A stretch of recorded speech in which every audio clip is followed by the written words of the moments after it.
A paz de Jesus e o amor de Maria estejam em vossos corações, da qual foste chamados a ser um povo santo do Senhor, graça e paz da parte de nosso Senhor e Salvador Jesus Cristo. Salve Maria Imaculada, sempre virgem. Meu queridíssimo, amados irmãos e irmãs, estamos aqui para dar continuidade e esse é o 7º vídeo, Perguntas Protex, Resposta Católica, dentro da Bíblia Sagrada. É o 7º vídeo. Eu estou gravando esse 7º vídeo para você ter uma ideia. Dia de finados. Hoje é 2 de novembro. Dia de finados, né? Que eu estou gravando aqui esse 7º vídeo dessa série que está dando o que falar. Muito bem, vamos reverenciar o Senhor, nosso Deus e nosso Pai. Estamos na casa dele, né? Pai santo, querido e amado, nós te adoramos e te louvamos, Senhor, na tua casa santa, no teu altar santo, nessa casa maravilhosa, tão linda, Senhor.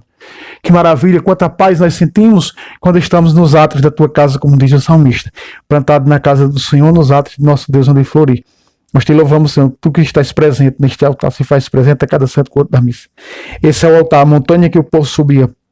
E hoje nós vemos aqui ao alto dessa montanha santa, que é o teu santuário, Senhor. A tua casa santa, onde te fazes presente, vive real nesse sacrário santo. Toda honra e toda glória a ti, ó Senhor Jesus. Glória ao Pai, ao Filho e ao Espírito Santo, assim como era no princípio, agora e sempre, por todos os séculos dos séculos. Amém. Louvado seja nosso Senhor Jesus Cristo, para sempre seja louvado. Meu queridíssimo amado irmão e irmã, em Cristo Jesus, hoje nós vamos para 5 perguntas protex, e 5 respostas católicas na própria Bíblia Sagrada. A primeira pergunta protex daqueles que nos interrogam, por que cremos na Trindade? Onde é que está na Bíblia Trindade? Me mostra o nome de Trindade na Bíblia. Na Bíblia Sagrada não aparece o termo Trindade. Trindade significa 3, não é?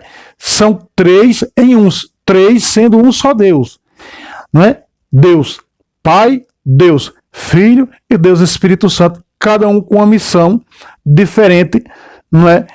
Para governar o corpo, para manter o corpo bem justo, bem justo no caminho da santidade, rumo à vida eterna, que é o corpo, o quê? O corpo mesmo de Cristo, a sua igreja. Então me mostra da Bíblia. Vamos mostrar com todo prazer. Primeira pergunta protex é: aonde está a Trindade na Bíblia? Meus amados irmãos e irmãs, quando nós pegamos Mateus, capítulo 28, versículo 19, Jesus diz: ide por todo o mundo e fazei discípulos de todas as nações, batizando-os, aí aparecem os 3, em nome do Pai, em nome do Filho e em nome do Espírito Santo. Amém. São 3, que a igreja chamou de Trindade, porque são 3, não é? Então, não tem o termo Trindade dentro da Bíblia, mas está a doutrina da Trindade das Sagradas Escrituras. Então, nós estamos vendo, meus queridos amados irmãos e irmãs, que aqui está os 3. Vamos mais para frente para o Evangelho de São João, capítulo 14. 14, a partir do versículo 16. Olha o que Jesus disse. E eu rogarei ao Pai. Veja que aparece aqui eu. Eu é quem? Jesus. Eu rogarei ao Pai. Eu rogarei ao Pai.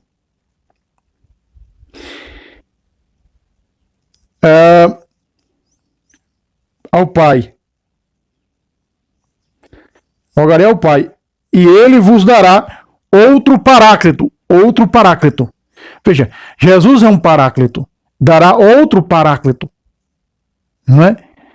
Que significa advogado, significa defensor, para com o Espírito Santo. Veja, o paráclito. Quem é esse paráclito? Continua. Para que fique eternamente convosco. Quem é ele? É o Espírito da verdade, está em maiúsculo. Pácata. Veja, eu rogarei ao Pai, para que ele vos mande outro paráclito. Então Jesus mostra que Jesus é Deus, que Deus é Jesus, que o Espírito Santo é Jesus, que o Espírito Santo é Deus. Aqui está a doutrina perfeita de que os 3 são um. Então, meu queridíssimo irmão e irmã, é arrancando o couro pelo sovaco, como dizem nossos irmãos. Mais uma pergunta. Me mostre na Bíblia o termo padre. Dentro da Sagrada Escritura, você vai encontrar o termo padre, se você adquirir uma tradução espanhola.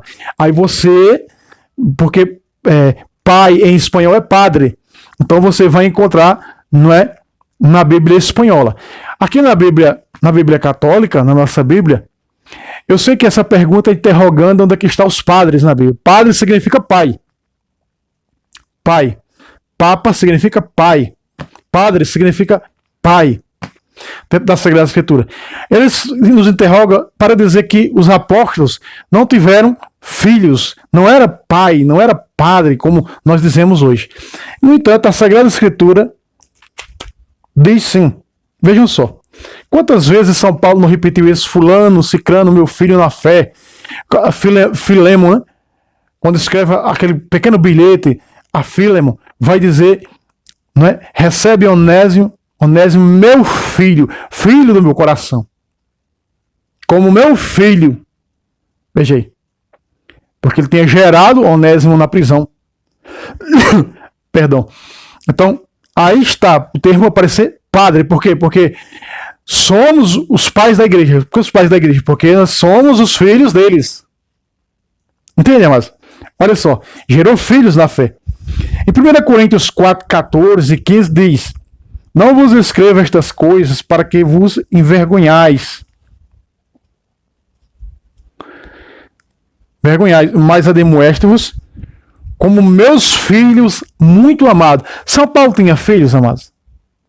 Meus irmãos, São Paulo tinha filhos, gerou filhos, tinha esposa? Não, São Paulo era celibatário. 1 Coríntios 7, 7. E versículo 9, Paulo vai dizer, melhor se permanecer assim como eu, solteiro. Ele era celibatário. Nunca casou com ninguém. Foi celibatário, como hoje é os padres, como foi o próprio São Jesus. Então São Paulo diz isso. Olha só, versículo 15. Com efeito, ainda que tivesse 10.000 mestres em Cristo, não tendes muitos pais. Não tendes muitos pais. Abraão também diz que Abraão se tornou o pai de todos os que têm fé. Veja aí. Então aqui aparece o termo padre. Olha São Pedro falando da igreja escolhida que está em Roma. No finalzinho ele cita São Marcos Evangelista. Olha só. 1 de Pedro 5,13. A igreja escolhida que está em Babilônia vos sauda. Quem era Babilônia? Roma. Assim como também Marcos, meu filho. Marcos Evangelista, que era João Marcos, era filho de São Pedro? Não. Filhos na fé, gerou na fé.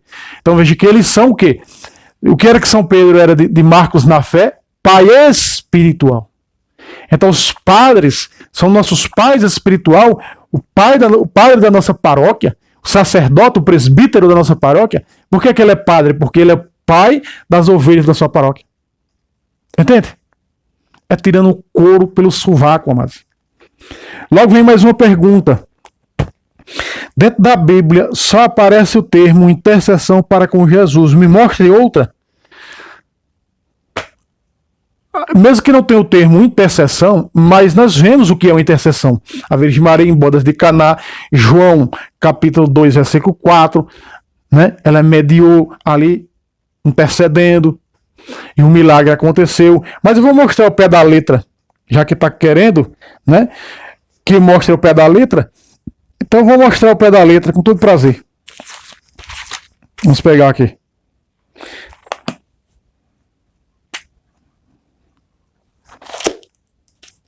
Jó 33, 23. Jó 33, 23.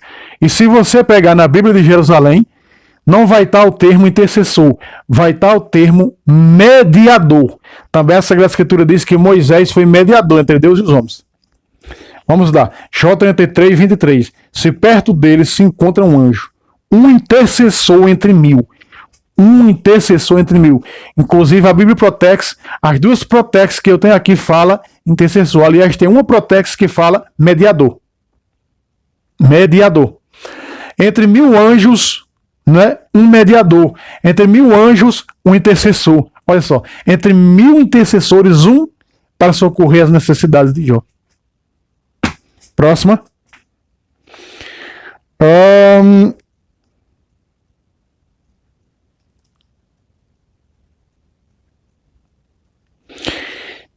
A Bíblia diz que o dia do Senhor é o sábado. Me prove o contrário? Provo. Meus irmãos, nós sabemos que o sábado já era abominado por Deus, já não agradava mais ao Senhor Deus. Como nós vemos aqui em Isaías capítulo 1, presta atenção. Vamos pegar aqui, ó. Inclusive a Bíblia Protex também. Vamos lá. Olha só, capítulo 1, versículo 13 de Isaías, diz assim, ó: de nada serve trazer oferendas, tem horror as fumaças dos sacrifícios veterotestamentários, judaicos. As luas novas, os sábados e a reunião de culto. Não posso suportar a presença do crime na festa religiosa. Eu abomino essas coisas. Inclusive o sábado. Você viu eu citar aqui o sábado. Então Deus começou a abominar essas coisas. Porque o sábado para eles era tudo. O sábado é mais que Jesus. Então tem seitas hoje, essas seitas judaizantes que guardam o sábado, que ele é mais interessante do que o próprio Deus. É mais poderoso, né, do que o próprio Deus. Veja só. Sábado não significa dia do Senhor. Sábado não significa dia do Senhor. Domingo, sim, significa dia do Senhor. Veja, São Paulo, tomando posse dessa palavra, quando as seitas judaizantes o perseguia, ele disse o seguinte, em Colossenses 2, pega comigo, Colossenses 2,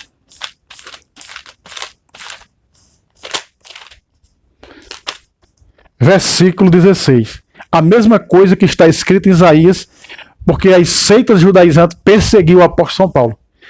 A sua missão, veja só. Colossenses 2,16.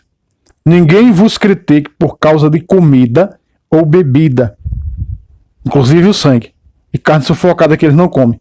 Algumas seitas judaizantes. Ou espécie de festas. Aí, festas. Né? Inclusive a de Martim Lutero. Luas novas ou de sábados. Ninguém vos critique porque vocês não guardam sábado. Aqui está. Porque a realidade nossa, olha o que, a realidade é Cristo. A realidade não é o sábado, a realidade não é o dia de Martim Lutero, 31 de outubro. Não. A deforma protestante. Não. A realidade é Jesus. E Jesus tem um novo dia, ele ressuscitou. A ressurreição é maior do que a criação, ressuscitou num domingo. Né? João vai dizer aqui em Apocalipse 1,10, eu estava num domingo na ilha de Patmos. Outra tradução diz, no dia do Senhor. Quando nós estudamos esse dia do Senhor ali, não é o sábado, porque o sábado não significa dia do Senhor. Domingo sim, então era um domingo. Dia do Senhor é domingo.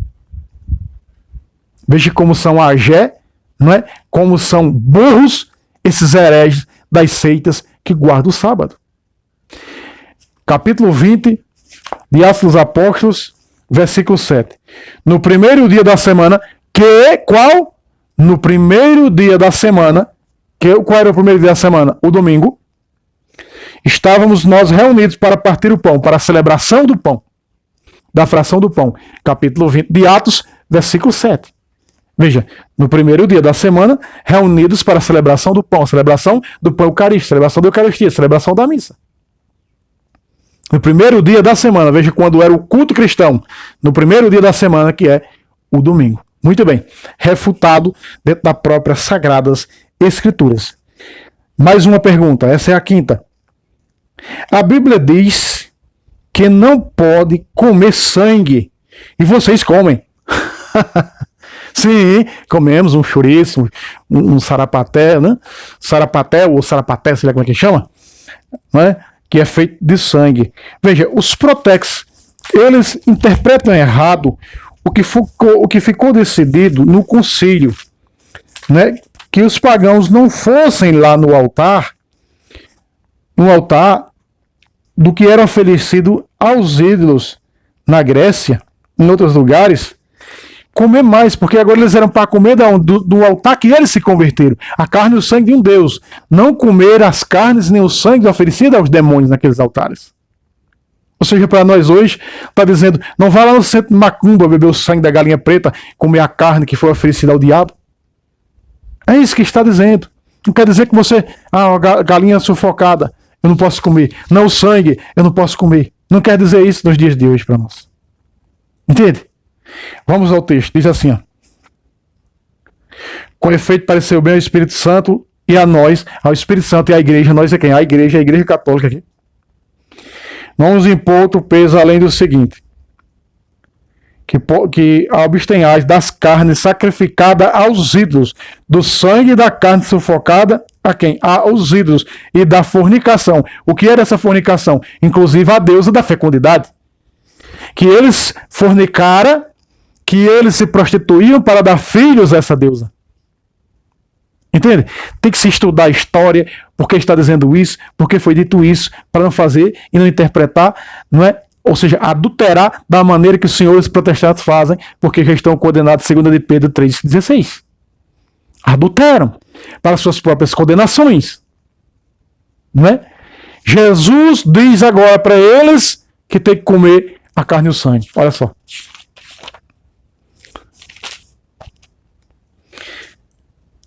Vejam só.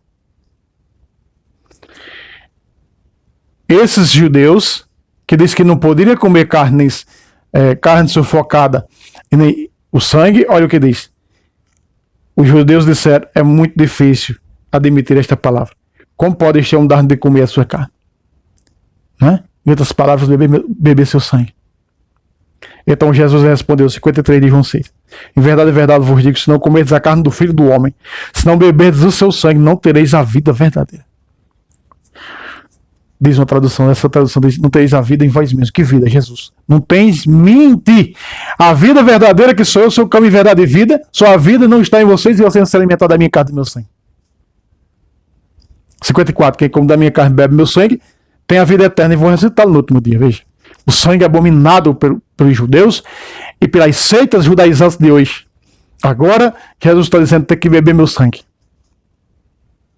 Tem que comer minha carne, porque meu sangue é verdadeiramente bebida, minha carne é verdadeiramente comida. Significa que nós temos que beber desse sangue e comer desta carne todos os dias. Isso é dado por uma única igreja, a igreja que ele fundou, católica. Pelas mãos dela vem essa carne, vem esse sangue. Depois de ter dado graça, partiu dos discípulos dizendo, tomai e comer, isto é o meu corpo que será entregue por vós. A igreja continua entregando, faz 2000 anos. Lucas 22, 19. Na tradução da Bíblia Católica, porque na protestante eles tiraram o termo que será entregue por vós. Eles tiraram. Eles comeram o termo que será entregue por vós. Mas eles esqueceram de tirar. Fazer isto em memória de mim. A igreja continua fazendo. Certo, meu querido irmão? Aqui, ó, 5 perguntas protex, né? E 5 respostas católicas dentro da Bíblia Sagrada. Se inscreva nesse canal. O Pix está aqui ao meu lado. Faça sua doação, nos ajude. Precisamos para que nós possamos fazer grandes reformas aqui para gravar os vídeos, fazer as lives. E Deus lhes pague, né? E até o próximo vídeo, se Deus quiser. Vem aí o 8º vídeo, né? Que estarei logo gravando depois desse. Paz e graça a todos. Salve Roma, salve Maria Imaculada. Sempre vírgem.